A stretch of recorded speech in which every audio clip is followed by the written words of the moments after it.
Voltamos com o Falando Sério. Hoje nós estamos falando de literatura. Os nossos convidados são Luiz Cláudio Redoan, proprietário da Opt Livros, e João Antônio Lopes, escritor, Sete Lagoas. Luiz Cláudio, vamos voltar a falar sobre o livro na internet, porque eu não sei se ficou claro para o telespectador essa questão de editar um livro, se é que eu posso usar a palavra editar, apenas na internet. Ou seja, o autor não quer o livro físico, quer o livro apenas, comercializar apenas na internet.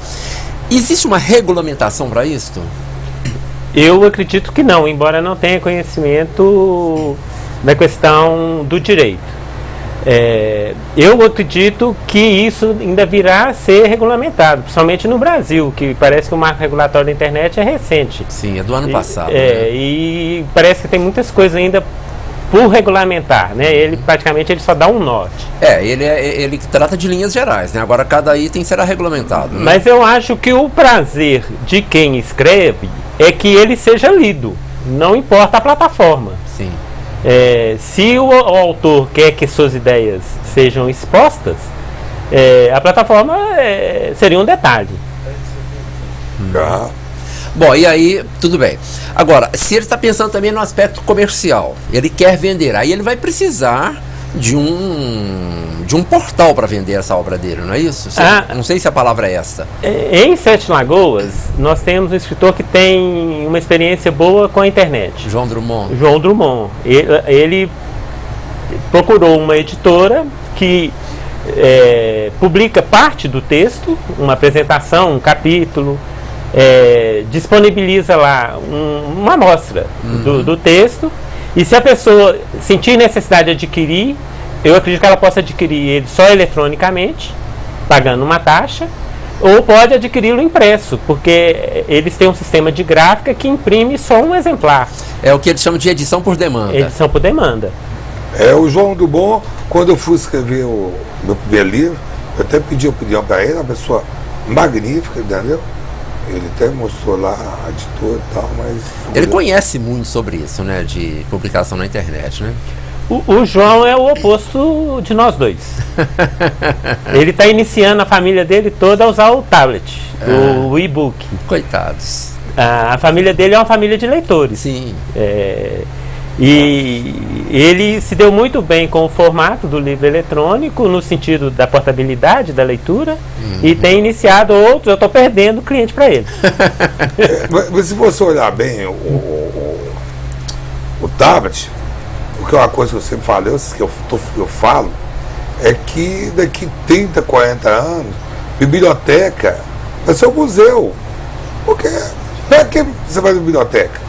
Computadores tem tudo. Ô João, permita-me discordar. Não, aqui vai com ser todo respeito. João, veja bem, permita-me discordar, respeita a sua posição, mas o Luiz Cláudio falou, eu quero aproveitar o que o Luiz Cláudio falou assim, que o João é o inverso de nós dois, que nós gostamos disso aqui, né, Luiz Cláudio? É abrir e ler. Eu não leio livro no computador, nunca li. Eu vou falar uma coisa aqui, jamais lerei livro no computador. Respeito quem gosta, mas eu não quero, não vou ler livro no computador.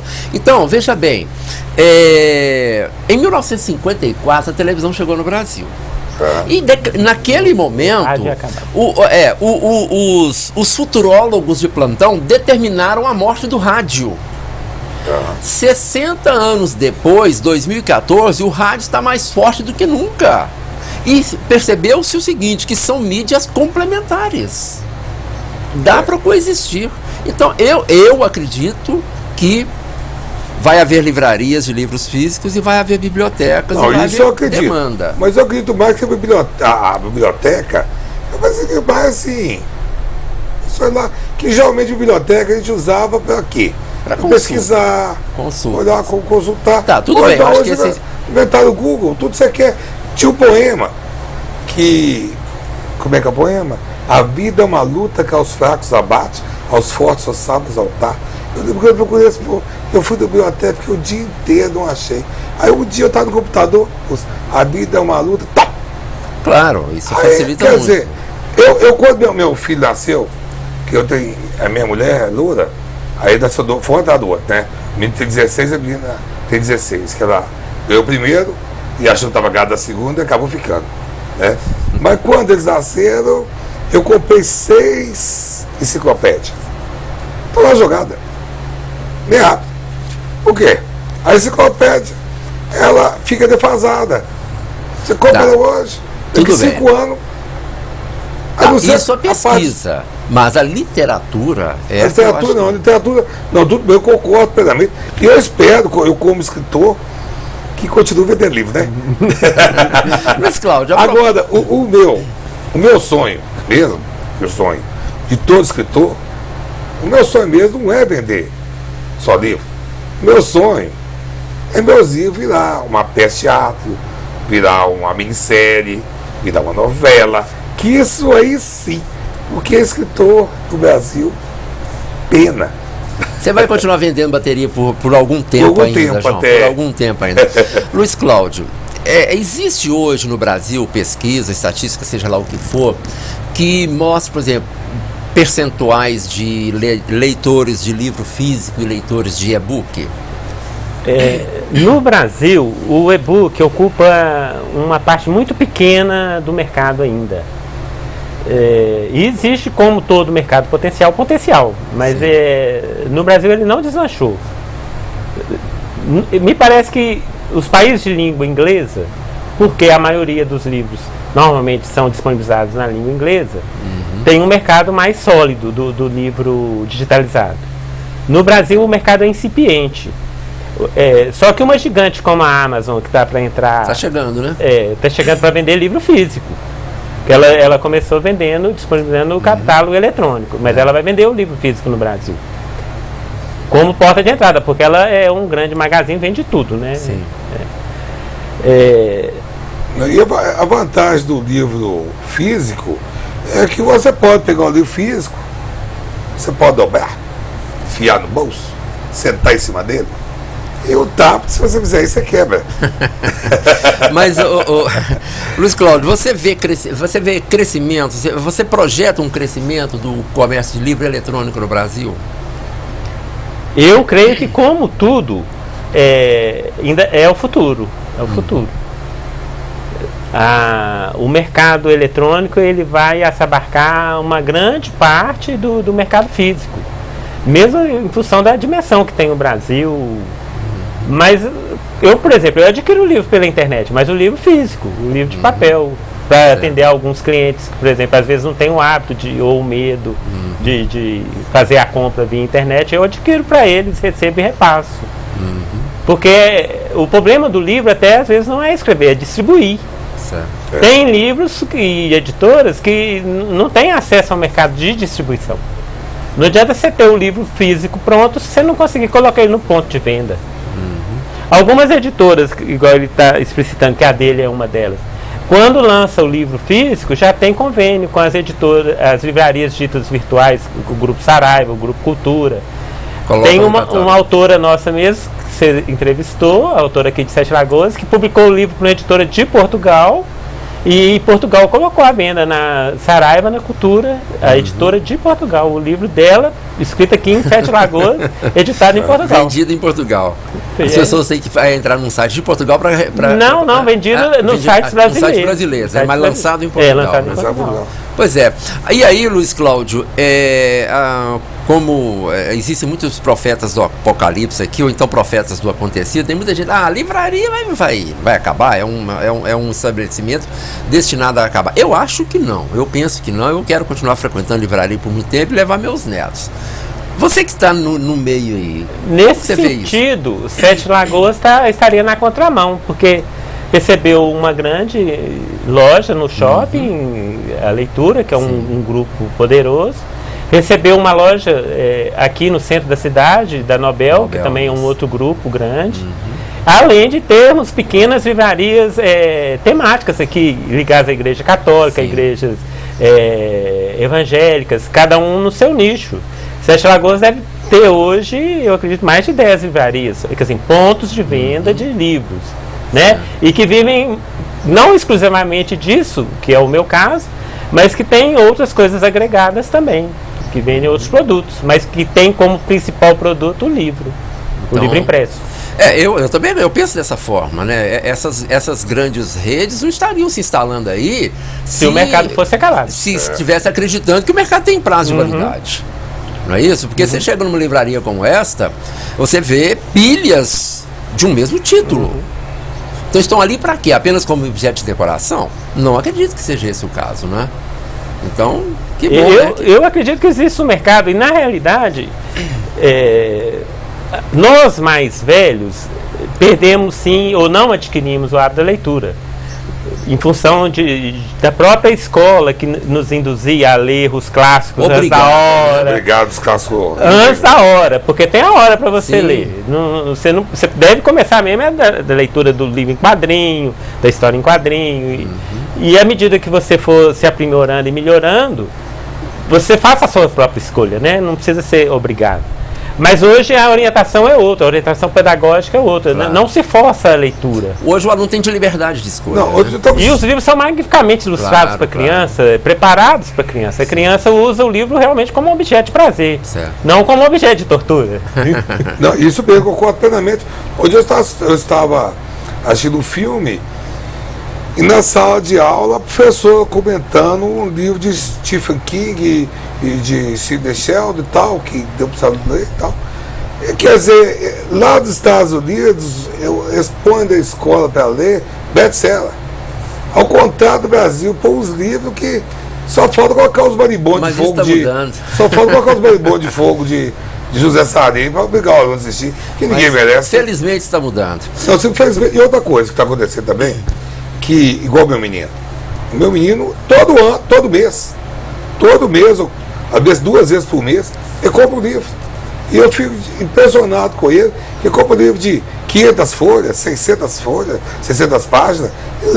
Hoje dia leu a biografia de Stephen King todo, que é um livro, biografia, eu sabia, se eu sou leitor, ninguém merece, mas ele leu. Para depois ele ler os livros todos, entendeu? Agora, eu acho que tem muito ainda. Agora, esses livros, tipo assim, 50 tons de cinza, você como dono de livraria, você sabe que 70% compra para andar com o livro debaixo do braço, para falar que comprou o livro.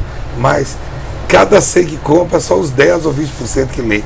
Porque tem muito comprador de livro e tem pouco leitor. Tem mais comprador do que leitor. Que vê o livro famoso, compra, põe debaixo do braço, mas não lê o livro não. Tem um amigo meu, comprou aquele livro do Romeu Turma, comprou, mas você não vai ler nenhuma página. Leu, não, leu, não leu, mas pôr na estante, entendeu? Então num conto, um livro desse Amigrante Cigano, que o cigano, quando chega da casa do judeu, ele vê aquela estante cheia de livro, e o cigano nota de cara, que é para mostrar que é intelectual. A maioria dos livros nunca tinha sido realmente folheado. Bom, e é o que realmente acontece. Eu li todos os livros que estão lá em casa. O único livro que eu comecei e não terminei de ler foi o primeiro da trilogia 50 Tons de Cinza. Eu parei na página 100 e poucos, que achei que eu não ia gostar do resto. Então vou parar por aqui. Minha mulher leu os 3. Mas Luiz Cláudio, veja bem, recentemente foi um grande sucesso, A Culpa é das Estrelas. Eu fui assistir, gostei muito. Está em cartaz agora O Doador de Memórias. E já deve estar chegando em Sete Lagoas também, Se Eu Ficar. Quer dizer, são livros baseados em grandes sucessos editoriais. Parece que o cinema finalmente descobriu um novo filão, né? Porque isso era raro até, digamos, 10, 20 anos atrás. De vez em quando você via algum tubarão, alguma coisa assim, mas hoje parece que veio para ficar, não é? A literatura e o cinema sempre andaram juntos, né? Mesmo porque você precisa de boas ideias para produzir um bom filme. Claro. E eu acredito que a maneira mais econômica de se produzir ou de divulgar uma boa ideia ainda é o livro. Claro, porque um sucesso algo que já é sucesso, né? Existe hoje o livro 50 Tons de Cinza voltou a vender recentemente porque estão escolhendo os atores que vão fazer o filme. Parte do filme. E com isso surgiu na imprensa notícias sobre o livro e muita gente que provavelmente tinha passado despercebido de um livro que ficou 1 ano, 2 anos, praticamente na lista dos mais vendidos. Ele foi lançado em setembro de 2012. Isso, ele ficou 2 anos praticamente entre os mais vendidos, os 3 livros da trilogia completa. Esse fenômeno atual, o autor de A Culpa é das Estrelas, ele tem 5 livros, tinha recentemente, que agora está sendo desbancado por outros que entraram, na lista dos mais vendidos de Veja. E essas listas realmente elas são confiáveis, porque é o dia a dia da nossa livraria. Elas são pesquisadas mesmo. Sim. Na realidade, é um termômetro do mercado, aquilo não é inventado, né? A gente percebe porque a gente vê lá alguns livros que não teriam qualidade nem para estar na lista. Sim. Mas a gente não censura o público é que escolhe, né? Claro. Agora, era muito comum até há pouco tempo, gente, você lê o livro, assiste ao filme, gostei mais do livro. Eu também, geralmente falava isso, acho que o livro é mais profundo. Mas eu tenho percebido que ultimamente o cinema tem conseguido ser mais fiel ao retratar um livro no cinema. Não sei se você tem essa impressão, não sei se o João também pensa sobre isso. Não. Principalmente cinema e televisão. Igual, então um exemplo simples. O livro de Machado de Assis. Ninguém merece ler. Mas você vê Machado de Assis na Globo, é ótimo. Você assiste a minissérie O Alienista, Dom Casmurro, quando a Globo faz, o livro fica bom, você dá até curiosidade de ler. Aí você compra o livro e fala assim, nossa senhora, como é que pode? Como é que essa história é tão boa? Que birra com o Machado de Assis, hein? Não, porque eu acho que eu tenho um trauma, o professor me obrigou a ler aquele negócio. Pois é, mas aí você tem que dar um desconto, se você foi obrigado a ler. Isso que eu te falo, muitos não leitores foi por causa disso. Começaram a ler. Mas isso é passado. Agora, se Deus quiser, eu vou começar uma nova, que eu lembro que proibia, a professora achava ruim da gente ler revista em quadrinho, e hoje a criança nem revista em quadrinho lê mais, né? Luiz Cláudio, mas você acha que os filmes hoje estão, a qualidade está se aproximando mais do livro, a ponto de você ficar na dúvida, o que está melhor, é o livro ou o filme? Pelo menos, A Culpa é das Estrelas é um que foi o mais recente que eu assisti. Eu acho que está muito fiel ao livro. Eu acredito que A Culpa das Estrelas é um exemplo à parte, porque ele é um livro muito fácil. Sim. De ser transposto. Mesmo dúvida. Porque a trama não é complicada, não exige. A história é simples. É simples. E eu acredito que ele é um grande sucesso como livro, exatamente pela simplicidade. Eu acho que 50 Tons de Cinza vai ser um desafio para o diretor que for fazer esse filme. Assim como Anjos e Demônios foi, Código da Vinci, do Dan Brown. Não é fácil fazer filmes baseados nesses livros, né? Tanto, eu gostei muito mais do filme Anjos e Demônios do que do Código da Vinci. Eu acho que foi mais fiel. Como filme. Eu acho que foi muito mais fiel do que o Anjos e Demônios, foi muito mais fiel ao livro do que o Código da Vinci, né, o filme, em relação ao livro, né? Mas eu acho que depende muito também do tipo de história que vai ser contada na tela, né? Sim, depende muito. Já teve notícia de O Doador de Memórias e Se Eu Ficar, os filmes? O Doador de Memórias está em cartaz, né? E Se Eu Ficar está para chegar, né? O Se Eu Ficar encabeçou a lista da Veja essa semana, né? Acho que é a primeira semana. E é uma história que não é nova, né? Um acidente com a família, a menina sobrevive e ela fica naquele dilema, né? Então não é uma coisa tão nova assim, não é? Eu tenho dificuldade de falar de cinema, que eu quase não frequento cinema. Mas eu acho que a indústria do entretenimento, ela anda, igual ele cita muito a televisão, ela anda junto. Uma coisa sempre foi carro para outra, uma sempre puxa a outra. Uma coisa que a indústria do cinema está descobrindo é o seguinte, que tem uma época que fizeram muito filme bom, né? Ultimamente os filmes, cada dia um pior com o outro. Então agora estão comerciais. Os filmes estão muito comerciais. Pode ser comercial, mas não pode ser comercial demais, não. Então agora eles estão lançando os filmes que pelo menos a pessoa fala assim, pelo menos Você gosta de filme dublado ou legendado? Legendado. Eu não aguento filme dublado. eu falo para todo mundo, gente, aprende a assistir o filme legendado, porque a dublagem ninguém merece. Bom, Luiz Cláudio, você falou que vai pouco ao cinema. Quando vai, você prefere o dublado ou legendado? Eu prefiro o legendado, mas eu desconfio que eu tenho algum problema auditivo. Porque, principalmente o cinema brasileiro, quando eu assisto, eu tenho uma dificuldade danada de entender o que as pessoas estão falando. Uma coisa então, e como eu sou muito visual, no sentido de muito acostumado a ler, agiliza muito, a compreensão ajuda muito. Mas uma coisa interessante, só contando um pouquinho. Igual eu tenho em casa mais de 10 mil filmes. Até filme brasileiro, eu tenho mania de assistir o filme legendado, tem que acontecer uma coisa dessa. Pois é, mas não existe aquele conflito entre prestar atenção na legenda e na cena? Não existe isso? Não, tem não. Não se perde? Perde. Eu confesso que eu prefiro dublado. Claro que eu vou perder a entonação do ator, vou perder, mas para me concentrar mais na cena, eu prefiro não ter que ler. Mas, claro, A Culpa das Estrelas eu assisti legendado. Eu prefiro a legenda. E realmente você pegou um ponto, porque realmente você presta atenção num ponto da tela. Sim, né? Você não vê a tela toda. Você não vê a tela toda. Que você aprende a assistir o filme legendado, você nem nota o filme é legendado. Pra você ter ideia, às vezes eu estou assistindo o filme e o filme é legendado, né? Ou então começo a assistir o filme, eu noto que o filme está dublado. Eu noto que o filme está dublado quando o som é ruim. Quando a cacofonia, aí eu vou, peraí, eu vou muito, coloco em inglês, no som original e põe a legenda. Tão habituado que eu tô que eu nem noto a legenda. Você lê automaticamente. Eu acho assim.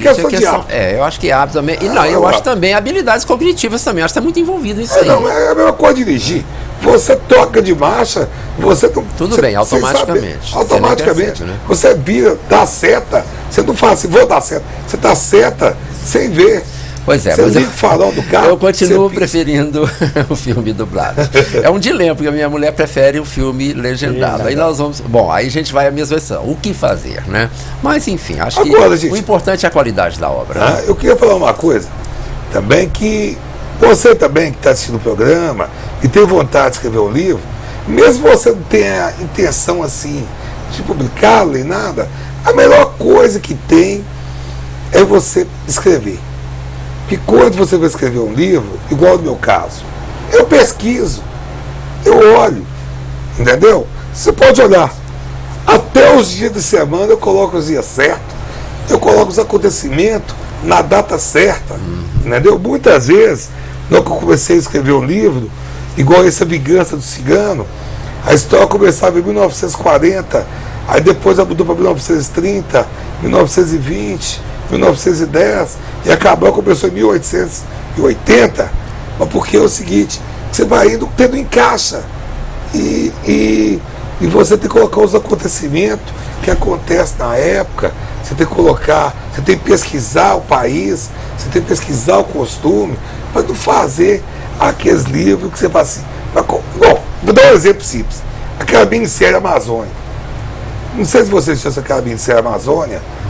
Tem um cara lá que nasce em 1800 e está vivo ainda. Quando Chico Mendes morre, não tem condição uma coisa daquela.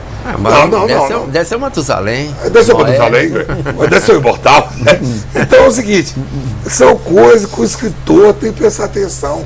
Ele tem de olhar, igual nessa Vingança do Cigano, é uma epopeia de uma família. Então, até as idades, o cara fica imortal. Bom, João, mas o nosso tempo não é imortal. Já recebi ali o recado que está na. Para nós fecharmos aqui rapidinho. Bom, nós vamos depois combinar com o Luiz Cláudio fazer o lançamento do seu próximo. Mas não é sobre isso que eu quero fechar, não. Você, escritor, já com livros publicados, outros prontos para publicar. Existe algum livro que você leu e pintou aquele tipo de pensamento? Eu gostaria de ter escrito esse livro? Eu livro que eu li. Não, já teve livro que eu falei o seguinte. Eu tenho os livros que eu li 10 vezes, 20 vezes, igual tem uns filmes. Igual O Poderoso Chefão, por exemplo. É um livro que eu li ele umas 15 vezes. Os Vampiros, a Hora do Vampiro, Stephen King, eu li umas 10 vezes. O Garanhão, Os Insaciáveis, né? Até que tem meu menino, ele chama Gregory Chenos, é por causa do livro de Harold Hobbes, Os Implacáveis, eu acho, que tem um país fictício na América, aí tinha um Deck Chenos, é isso? Você lembra? O livro é ótimo, tá? Eu acho que é Os Insaciáveis, chama esse livro. Mas quando o livro é bom, eu leio 2, 3, 4 vezes, entendeu? Agora, os meus livros, pessoalmente, Quando eu leio o que eu escrevi, até eu fico impressionado comigo mesmo. Aqui, ó. Luiz Cláudio. Só um detalhe. Domingo. Meu tempo tá acabando. Não, rapidinho. Eu tô igual a de você. Meu tempo tá acabando. Petista assim. Vou te cortar. Petista assim. Tinha um cliente meu arrumando um carro sábado da oficina. Eu pus ele para ler A Vingança do Cigano. Ele leu. Em 2 horas leu o livro. Pá! Ficou doido.